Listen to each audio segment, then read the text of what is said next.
and welcome to this very special panel discussion.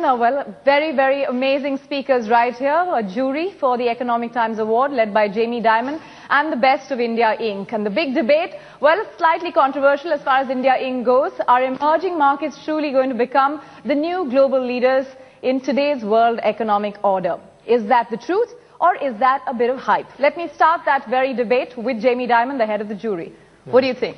Well, first I want to say we had a lot of fun with our jury, and look, I think the emerging markets, and I actually don't think the word emerging market is a good word anymore. I think these are really developing markets. They've got, if you come to India today, it's got global world-class companies. It's not really emerging. You know, parts of it obviously are still agrarian. But I don't think you have to be a genius to figure out that they're going to be growing for a long period of time. The populations, the businesses, the needs of the people. And so as a business person, we invest consistently. I don't know what the weather's going to be out tomorrow.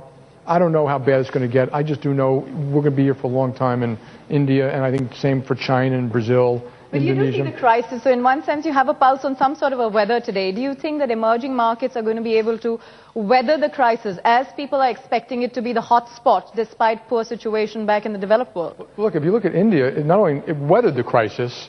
I mean, even the people who are negative say it's going to grow at 7% next year, which a lot of us would die for in the rest of the world. So, yeah, I think India will weather the crisis. But Mr. Parekh, while we weather the crisis, we're also much below our own expectations of what we could really grow at, right? 7% is great for Jamie Dimon. It's really just not as good for you, right? It's not good for me. I think we should try and grow at 8%. We've had excellent monsoons, so the agriculture output is going to be all-time high. And but for some policy changes and the policy paralysis, if we get over that, I'm sure we can catch up. The estimate today is between 7.5% and 8%, and it'll be anywhere between 7.5% 8%. But are India and China worth being the pivots of the new defining world order? Is that hype or reality according to you? I think it's reality. Almost 40% of the world population live in China and India. And we are the two countries where the consumption is going, the growth is led by consumption.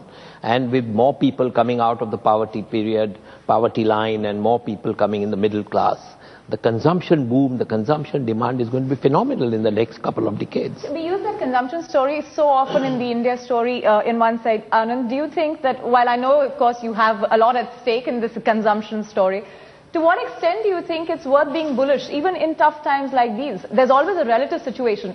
But look at our own self in an absolute way, if you were to. You know, as you rightly said, we have a lot at stake. And another way of putting that is we have insight into a very major part of India's consumption story. And that's the rural consumption story, through our tractors and our utility vehicles. And we've been saying for a long time, even as the mood was getting decidedly more pessimistic, that the rural consumption story was very, very robust. And as we got insight into the monsoon as it progressed, happily, even when the Met Department was being negative, our information on the ground was this was turning out to be a blockbuster of a monsoon. So you're going to see extremely high rural consumption growth. Now the question is, how does India, the rest of the economy, and the policymakers, how do they leverage this rural consumption to get broader growth overall? Nobody's helping that rural consumption story. That was the point that I'm going to come to in more detail in a bit. But you know, the other side of your own business is also to touch urban hotspots, the other emerging markets, the export story. Obviously, always trying to make a balance, right? Because sometimes you think that the India story itself needs to be hedged against. Well, I'll be honest, the growth here is so robust, my preoccupation at this moment is not hedging. It's about, can I supply rural demand? So, yes, our group is balanced, but frankly, as Jamie said, this is the hotspot as far as growth is concerned. If we leverage this appropriately, if we smoothen out growth in India, then Indian companies, Indian corporates are going to become world beaters very soon. They can't become world beaters by ignoring their home platform and frankly, the very strong growth story here. Harish Manwani, the other consumer story in this entire jury, would you agree with that? Yeah, I think I agree with it. If you're in consumer goods businesses, ultimately you follow the people and you follow the money. And if you apply these two criteria, 90% of the world lives in developing markets, and 75% of the consumption growth per capita expenditure on PPP terms is going to come from developing markets, and India and China will account for 40% of that. So the case but rests. only sometime in the future. Today, still the developed world is the big consuming story. So my question really is, frankly, it doesn't matter what happens next year. The important thing is what's going to happen in the next so many years going forward. It's an irreversible story, and it's a growth story. I think the challenges are somewhat different, if you ask me. I think the developing world is obsessed at the moment with what I call building capital, okay, and really economic growth. The question is, are we as focused on building talent and what I call intellectual capital? And I think that is going to be really the next frontier of growth, and that will decide who will win and who will not. Okay, let me tweak the question a bit, Mr. Kamath. How much of the India story is a hype and how much of it is a reality? Let's put it that way. No, I don't think there's any hype at all, frankly. The reason is what Jamie said, what Deepak said, Anand and Harish said. You have a momentum of growth at 8%, and we're talking of that touching a billion plus people, 1.2 billion people, and that's what's really making the difference. And as in China, China is now probably the largest consumer of automobiles, every consumer durable that you know, and so on. That's going to happen between 7 and 10 years from now in India, and that will mean that Indian companies will need to focus on opportunities here, as will indeed global companies. And that actually answers your proposition. Is India and of course China, are they going to continue to be magnets for maybe pulling a little bit of world out of trouble? I would guess so. Indian companies will do well, and I think global companies looking at India will also do well. J.B. Dimon, is this sort of interest in India led by the fact, and more by the fact that the state of the developed world is a bit uncertain today, or because India itself is going to remain promising for a long time to come? Do you think it's more because of things not working out in the West at the moment? No, look, the West has had its ups and downs for the last 100 years, so it shouldn't be that much of a surprise. And no, I think it's just India is going to have its own long-term growth. And if you're a business, you don't invest because you think the market's going up and down tomorrow. You invest because there are more people, more businesses, more consumers. And investing takes a long time. I remember you're talking about systems, people, risk, training. So no, it was a long-term decision to invest in India. And if anything, it's accelerated over time. And we're still investing in the United States too. So I don't think it's one or the other. Okay. Kumar, Mangalam, Birla, you yourself are well invested here in India, and you've done some serious acquisitions overseas. How do you see the balance of the economic shift changing? Well, I think the economic shift is very distinctly shifting to the BRIC economies and the emerging economies. So if you look at it in the past, at least the last 10 years, the emerging economies would have grown from between 6 to 9%, which will continue for many years to come. The emerged economies or the developed economies would have grown at about 0 to 3%. So I think the fact that the shift is happening is very real. But I would also like to say that it's not a zero-sum game. In a world that's becoming increasingly smaller and at the same time more interconnected, I think both parts of the world, as in the emerging and the emerged parts of the world, have got to coexist. I think that the base effect for the developed economies is huge. So if you have 1% growth, 0.5% growth on such a large base, that can actually move the needle. Okay. Mody, you look at all of these people and you really know the pulse of how they are growing, where they can grow further, because you're the deal maker sitting right here. Do you think that we are still banking on India from being a cost advantage story and a pure play on the markets, not necessarily on a value proposition story? Not entirely. Definitely in certain industries, there would be the cost play of the arbitrage in the labor. But I think that with that comes the Indian innovation that you were talking about, the R&D, the engineering, people moving to global hubs situated in India for that, not just for the cost arbitrage.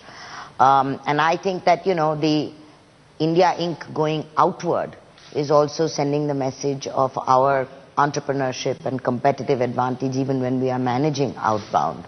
So I wouldn't say it's only because we are cheaper and have more labor that we would be growing. I think there's more to it than that.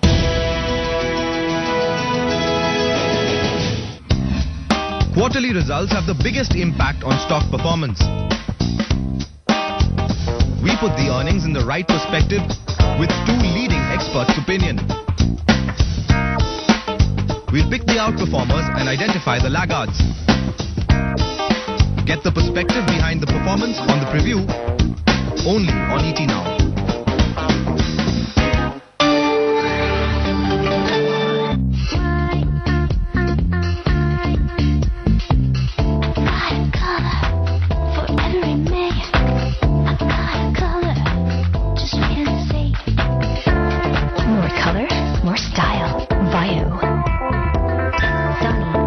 Viewers can now get redressal on their content-related matters. For details, visit www.nbnewdelhi.com.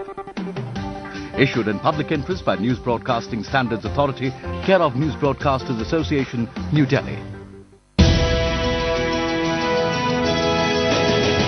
Jamie Dimon, today we don't have an emerging economy's currency as a strong one. We yet don't have global political ability to sort of swing things in our favor. We yet look up towards the developed world for cues in innovation. So in many other elements of our intellectual capital that Harish Manwani alluded to, these things have still not got the BRICS stamp yet. Well, I think you're underselling yourself a little bit. So sitting in this room are a couple of world-class companies who are among the best at what they do in the world.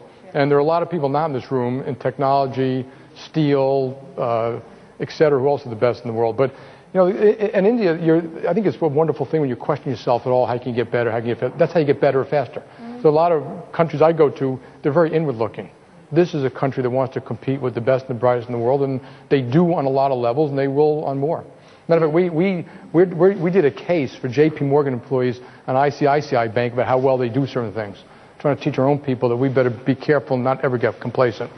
So you just said that I might be underselling the story, but do you think in many ways the world hasn't recognized the story well enough, as a result of which we don't quite get the play that we should? No, I'd actually think the part of the world that pays attention to capital investment in businesses, believe me, they know the story.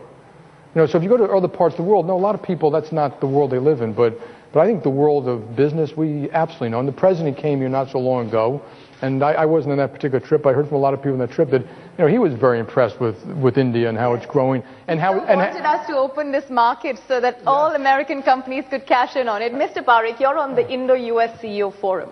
You've recently attended a few meetings. At the end of the day, India still remains the market. I mean, we really have to become a global giant, and it has to go beyond just being the numbers, right? No, but we are getting there. I think you can't do this overnight. It takes time to become a large market, and we are a large market. That's the reason every multinational, India is on every multinational's radar today. If they don't invest in India, they will regret in the long term. And I think most companies have recognized that and have realized that, although it's maybe difficult to do business in India, but once you establish yourself, I think there's no looking back. There's no looking back. Anand, Mahindra, innovation was something that Zia Mody just referred to. There are two ways to look at innovation. One, of course, you're always looking for the iconic pieces like the United States gave the world the iPad, iPhone, etc. We look at India and wonder, what is our innovation icon? Do we have one? No, we certainly don't.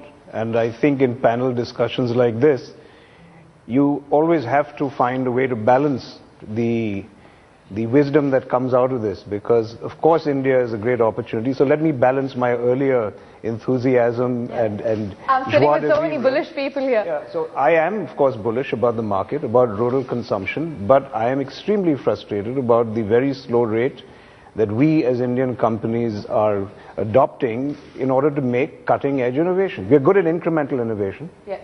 We are not copycats, which a lot of the emerging market has been accused of. We know how to take a particular plateau of development and improve upon it. We are very good at Kaizen, the Japanese term of incremental innovation. But have we made any blistering breakthroughs? No. Something that we can wake up and say, the next Apple iPod would be invented here? No. I don't think that confidence exists. But it will one day. And I hope I'm going to be around to see that. Mr. Kamath, you also wear the hat of being the chairman of Infosys now. What do you think is pushing innovation from the rest of the world on top and not letting us sort of be right on top ourselves? There's an Indian link to everything, I agree. Even, the Apple, iPad, etc. somewhere has an Indian link, but we're not on top. The answer, I think, is very simple in my mind. Two reasons for this. One is that we have been freed up in terms of what we can do and the ability to dream and get things with which we could dream only about 10, 12 years back. Till then, even access to a computer was restricted. So the ability to get the tools to start the innovation process is very recent. The second is affordability. Affordability is just starting to happen. So I guess that we need to give it this decade to really see what you said happen. That is, innovation lead at the forefront. Having said that, there are companies which are already starting to do it in areas where they have a competitive edge. For example, in the pharma